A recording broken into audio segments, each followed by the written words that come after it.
ভৰাই থোৱা মানে এইখিনি শুকুৱালোঁ, এইখিনি পিচিলোঁ, এতিয়া এইখিনি মছলাও এনেকৈ ধুনীয়াকৈ বাটি থৈছোঁ দেই। এতিয়া এইখিনি মিহলি কৰোঁ। এতিয়া প্ৰথমতে গাজখিনি দি লৈছোঁ।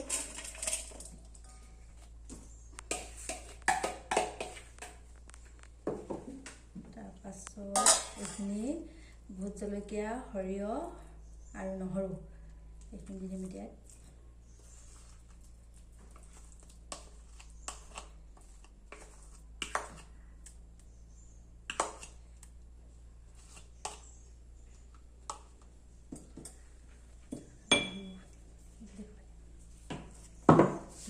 মছলাখিনি দি দিওঁ।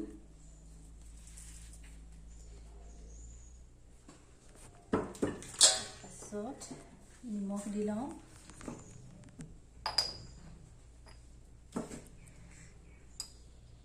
এচামুচ বেছি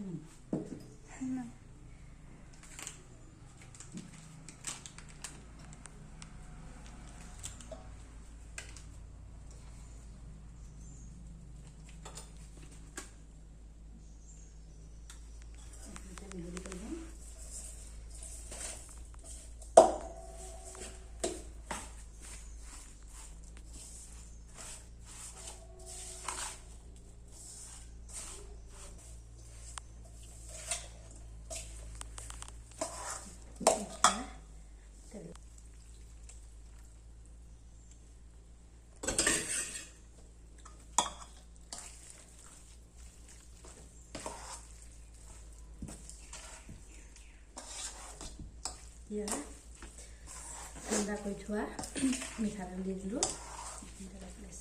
গোটেইখিনি এনেকৈ মিহলি কৰি দিছোঁ।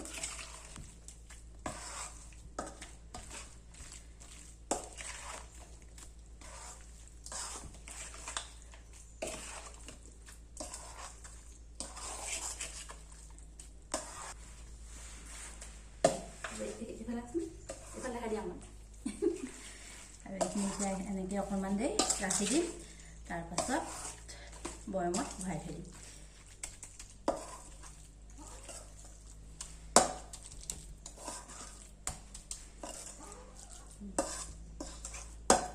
তিনিদিন পাছত ধুনীয়াকৈ খাব পৰা হ'ব দেই। 3 দিনমান পিছত আৰু আজিও খাব পৰা হ'ব, কিন্তু কেইদিনমান হোৱাৰ পিছত কিন্তু খাই মজা লাগিব। অকণমান মই খাই চাইছোঁ, জ্বলাটো ঠিকে আছে। অকণমান জ্বলা হ'লে ভাল লাগে খাই। তেন্তে আজিলৈ বাই বাই।